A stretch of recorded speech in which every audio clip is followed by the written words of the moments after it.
I've been a reader for years, and there's something about reading by the beach or at the park with the sun shining and the breeze blowing through the pages of your book that just hits different. Hey everyone, it's Jananie and welcome back to my channel, This Story Ain't Over. Today's video is a pure and simple book recommendation video, and this time I'm bringing you over 30 summer book recommendations to binge over the next few months. Summer is definitely tied with fall for my favorite season of the year. I love going out in the summer. I love patio season. I love sitting out at a park with friends. And I love going on my mental health walks with my audiobooks and just feeling the breeze. And of course, there's so many books way better suited to the summer than any other season. They're better suited to vacationing, to just binging something on an airplane, to just wanting to get lost in a story while you are out in a beautiful scenery. So the book recommendations that I have for you today range from adult to YA. There are some general fiction, there are some romance books, and then I've also got a bunch of book recs for what I would call hot sad girl books. They are the books for the girlies who are going through their healing era like me this summer. They are for the girls who have been going through mental health difficulties. They are for the girlies who like to feel a little sad even when it's so beautiful outside. So whatever vibe you're feeling for this summer, just skip to that section of this video and hopefully you'll walk away with a whole list of books to either borrow or buy soon. So first up for general fiction, I have the first two books in the Cuba series, which is Next Year in Havana by Chanel Clayton and When We Left Cuba.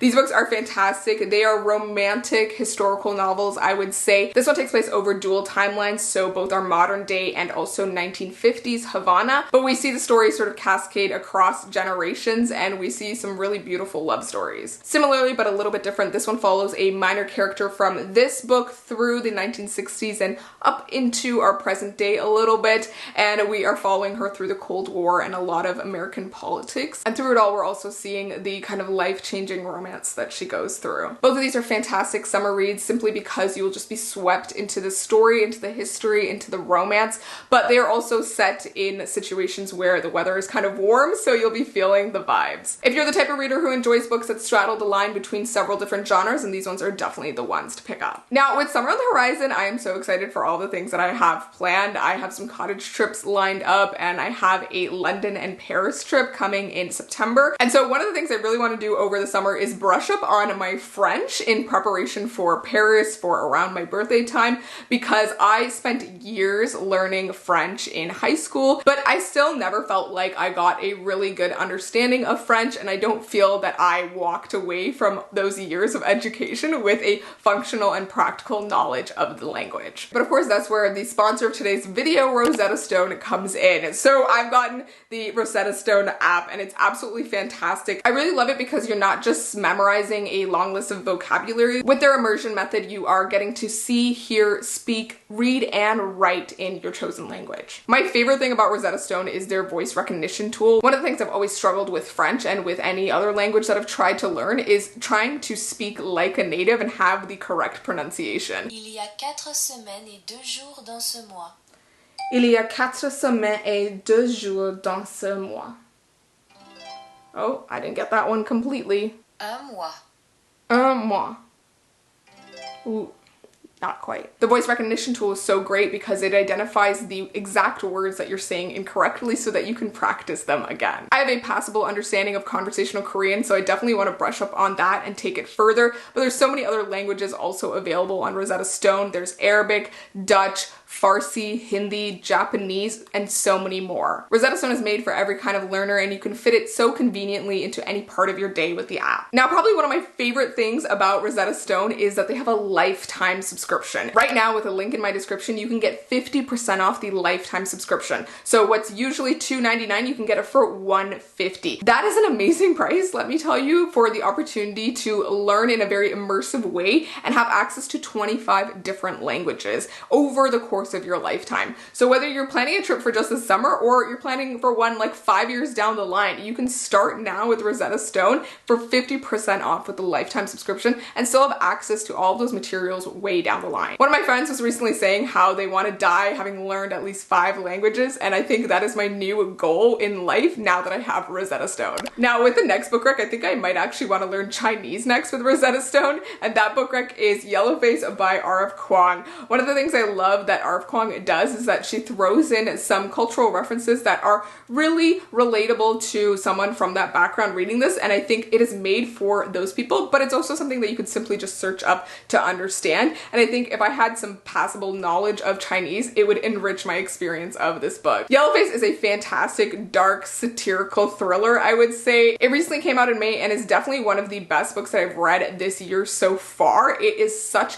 a fun and funny book that really delves into the darkness and really atrocious things that happen in the publishing world. In this book, we follow June, who is a white woman writer in publishing, and the book kind of starts off when her friend Athena, who is an Asian American writer, very amazing one at that, dies suddenly, and June decides to steal her next manuscript and publish it as her own. And this particular book happens to have a lot to do with Chinese cultural history, and June decides to co-opt that for herself and put on a little bit of yellow face. This is an atrocious situation that will definitely make you cringe, but I think the way that it's delivered and the way that you get into the psyche of this deranged woman is just so fascinating and honestly kind of hilarious. This book delves into all of the awfulness of publishing, and I absolutely loved every moment of it, especially as someone who worked in publishing previously. Because of the thriller vibes, this one is definitely a really fast read, so it's perfect for binging on a plane or at a beach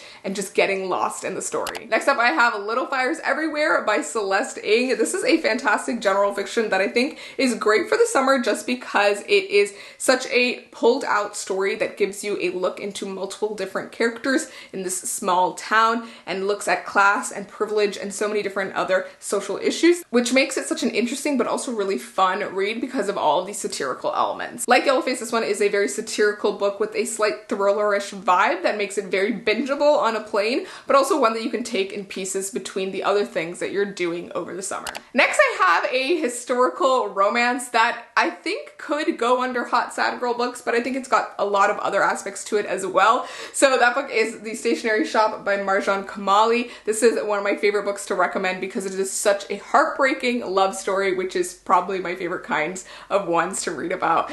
This book follows a pair of characters who fall in love as teens in the 1950s in Tehran, Iran, and through political upheaval and the total transformation of their country, the two of them are led in totally different directions and are put on this path that has them rejoining again many years later in our present day in very different circumstances than they originally envisioned. Although this is a bit of a romance, it also talks a lot about politics, about mental health, about motherhood, and so many different themes that I just loved seeing on the page. If you're looking for a book that will captivate you from beginning to end and one that will have you sobbing dramatically when you close the final page, then this is the book for you. In a very similar note, this next book is also a bit of a romance, but more of a general fiction, and I just loved every moment of it because I, again, was sobbing by the end. So that book is Tomorrow and Tomorrow and Tomorrow by Gabrielle Zevin. This book has been very popular over the last year and for good reason. It is such a beautifully told story of kind of a friendship that is a little bit more than a friendship,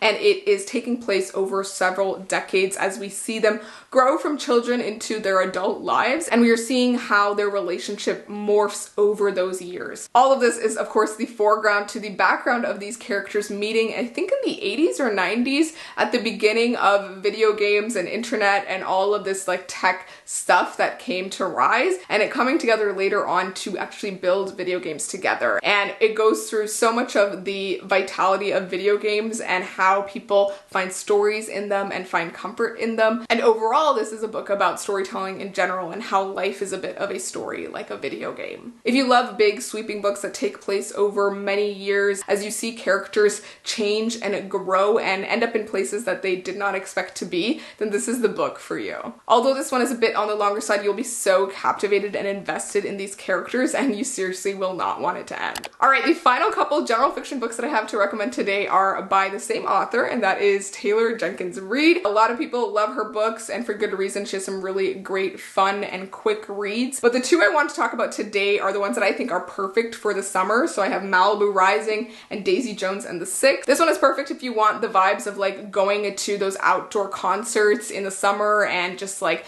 being with friends and just feeling all of the heightened emotions of the summer and the drama and all of that. This is the book. And then if you want something that's a little bit more to do with family, I think this one is a great one because it follows several different characters from the same family and you're seeing them over multiple years and sort of how their stories intersect at the end in a really dramatic party. Both of these are set in pretty warm places. This one's in LA and this one's in Malibu, so you definitely get that summery vibe. And both of them are actually ones that I read in the summer myself, so they were just quick and nice bingeable reads that just got me in the mood for summer. Alrighty, next up we have a whole ton of summery romances that are just perfect for this time of year. I personally love reading romances in the summer the most for some reason because I think they're just a vibe. I think there's like this flirty, fun feeling to them. And oftentimes what I love about romances is that they tend to be on the quicker side for reading. So you're not spending like 2 weeks reading them like you might read a 800-page fantasy novel. So I've got a mix of YA and adult books here, and the first one is a YA, and that is Honey and Issue's Guide to Fake Dating by Adiba Jaigirdar.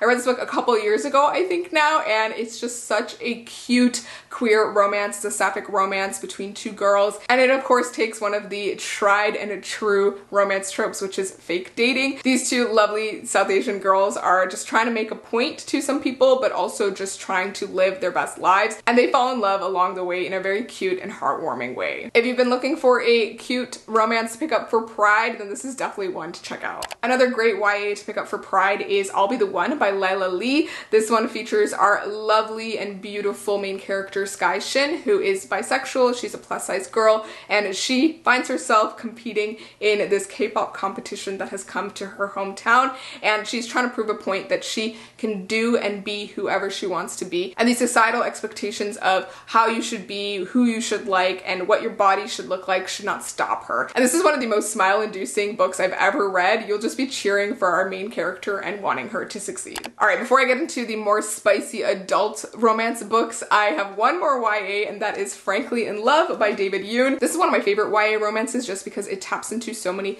cultural elements of being someone who is like a child of immigrants or anything like that. And this book particularly follows our main character Frank, who is Korean American, and he comes from a family who like traditionally wants him to like be with someone Korean American, and he has been sort of chafing against this expectation of him, but he finds himself in a fake dating situation with his family friend Joy, who is also chafing against this expectation. But the two of them find a really unlikely romance in the middle of it. And one of the things I also really love about this book is just the main character's journey to finding who he is and what all of this means to him, what it means to be Korean, what it means to be American. And I think this one is set over the school year, but something about it for me personally just felt like a summery book. I think it's just the romance of it all and just the lightness and the ease between the characters, and I just really enjoyed the depth that Frank goes into trying to discover himself. Alright, I cannot talk about summery romance books without talking about the perfect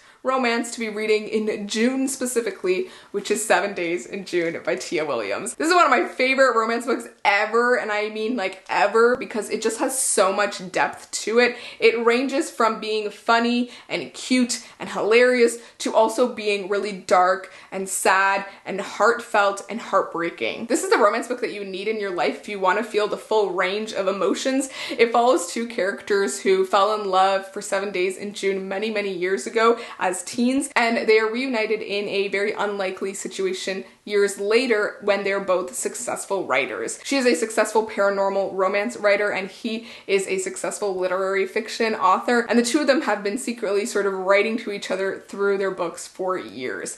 But of course their lives have taken them on completely separate paths and they've lived other lives in the meantime, and so they're coming back together in this just beautiful moment, and you're seeing the healing and the heartbreak, and it's like second chance romance at its best. This is a romance that will break your heart and then put it right back together by the end, and it's the perfect thing to read over this June and also over the summer. Speaking of writers falling in love over the summer, the next book that I have is The Roughest Draft by Austin Sigmund Broca and Emily Wibberley. This book is a really fun and kind of angsty summer romance between two writers. They were originally co-writers of several literary fiction books that did really well, but 3 years ago something went down and they are no longer speaking to each other. But unfortunately they still have one book left on contract, So they are forced to sort of reunite and go to a cottage in this small Florida town and basically bust out this last novel together while navigating the complicated feelings going on between them. This one is great to read this summer because it's actually set in the summer, so you get all of those vibes, but also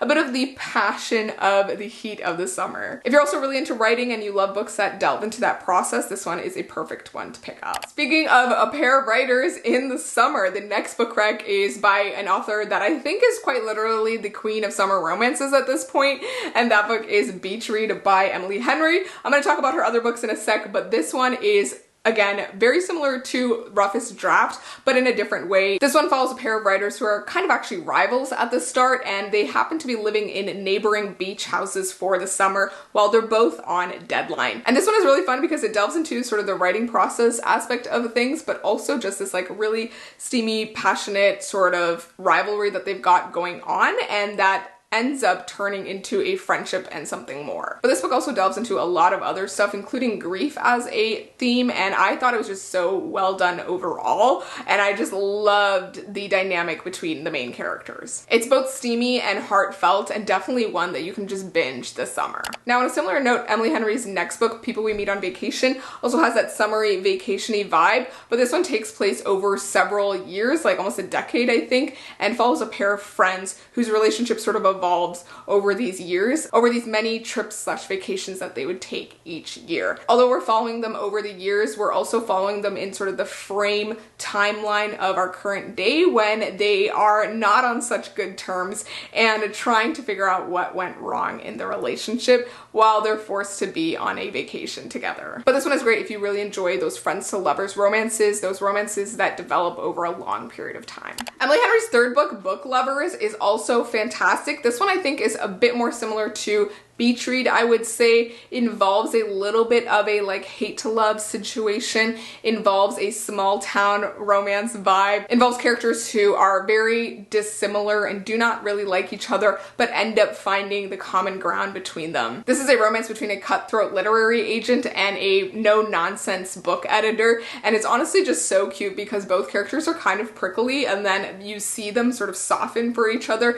and I loved it so much. Because this is set in a small town, it involves some really cute and adorable situations between the characters, but also some really nice steamy scenes that I loved. And this is just one of those romances where the characters think they are one thing, but they're really something else, and they're discovering that together. The final romance book rec that I have for you is Emily Henry's newest book, which is Happy Place, and I am almost done with this one, so I thought I would still stick it in here for a recommendation.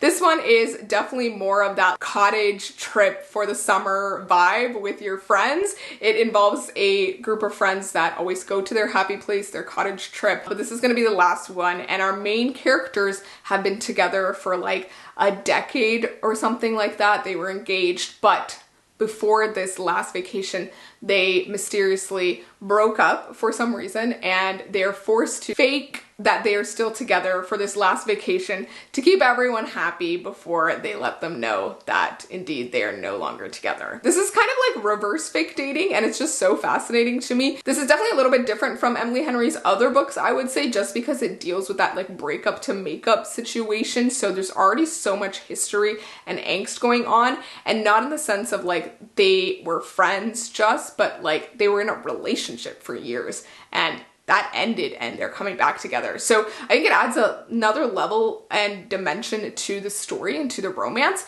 And I will say that this one is a lot more on the angsty, sadder side than you'd expect from a book that says Happy Place on the cover. But I think it all adds up to being a very cute and heartwarming read, and especially when you're seeing like the characters with their friends and all of those moments. Alrighty, if you've come to this part of the video, you are one of these sad girlies going through her healing hot girl era for the summer, and that is completely fine because these books will get you through it. So first up I have Yoke by Mary H.K. Choi. Fantastic book, really is about family, about sisters, about generational trauma, about mental health as well, and it takes this from the perspective of one of these sisters, and she's just going through a really rough time, and she is going through a period in her life, like that post high school into university period of her life where so many things are just feeling so tumultuous, and I honestly just loved this book so much. It is so realistic in the depiction of these sisters' relationship and has so much humor to it, and kind of that dark, sarcastic humor that you're probably familiar with if you've ever been through any kind of trauma.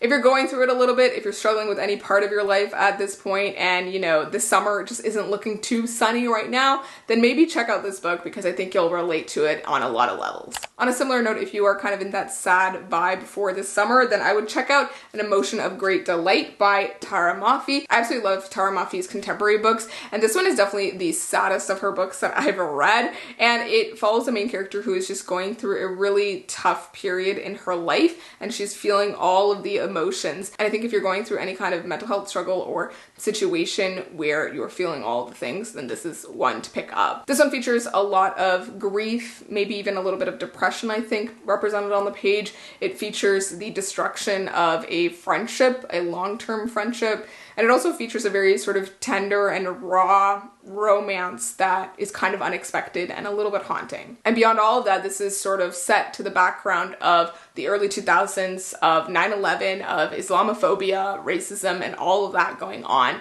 And our main character is a young hijabi Muslim girl who is visibly seen as an enemy in her own community. All right, and then the last couple YA books that I have for these hot sad girl books, as one would say, is Anna K and Anna K Away by Jenny Lee. These books are a duology about the same main character, although the first and second book I would say differ quite a lot just because of where they're set. So this one is set in New York, and this one is actually set in Korea. And while this one is set over the school year, I believe, this one is actually set over the summer, I'm pretty sure. And so it has a lot of those summery vibes, but I don't want to give away too much about this sequel, so I'll just tell you mostly about the first book. So this book is a bit of a YA modern retelling of Anna Karenina, the classic by Leo Tolstoy. And basically our main character is 17-year-old Anna K, who is at the height of Manhattan and Greenwich society. She is Korean American, she's biracial, and she is about to become the object of all the scandal and gossip by the end of this book because of the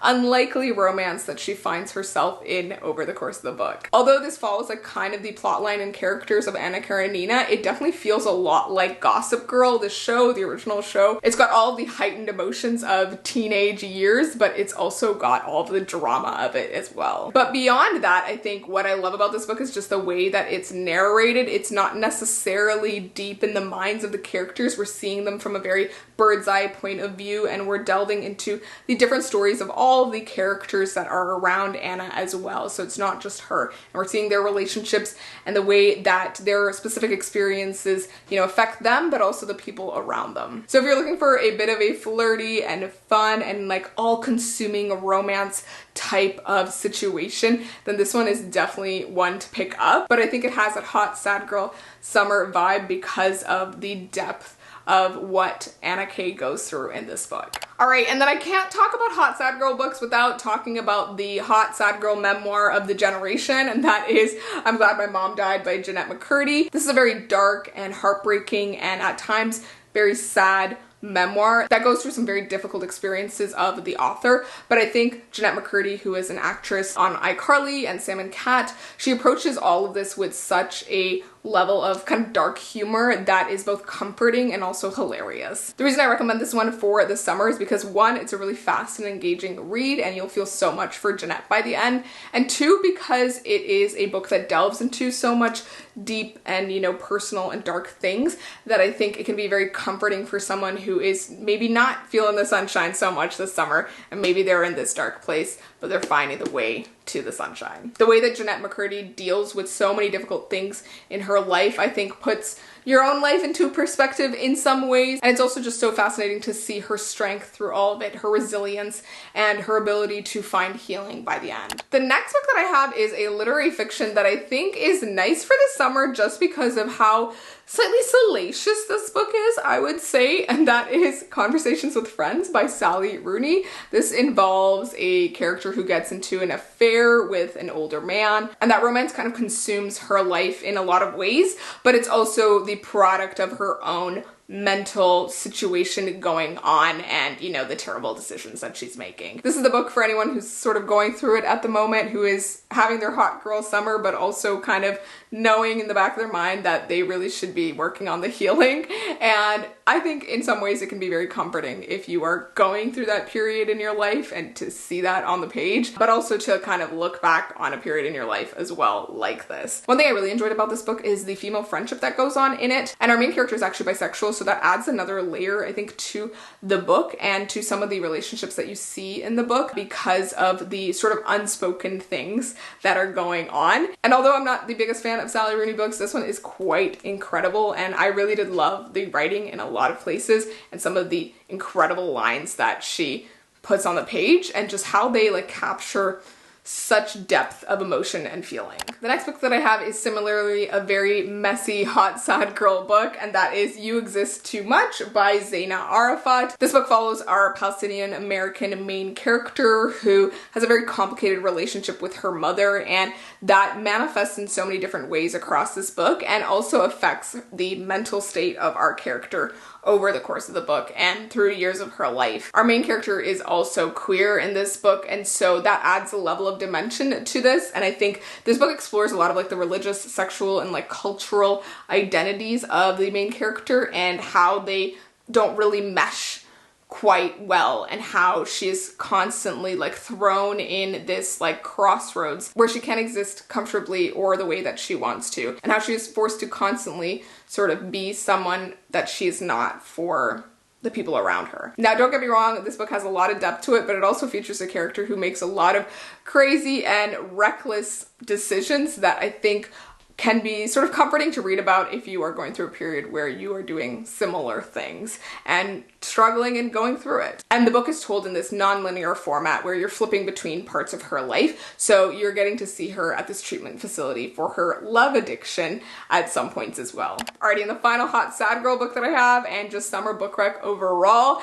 is Disorientation by Elaine Say Show. I will never stop talking about this book because I think it's fantastic. And the reason I'm recommending this one for this summer is because it's got a bit of that like satirical thriller vibe to it, similar to Yellowface, I would say, and just really captivates you, and you'll want to know so desperately what's going to happen by the end.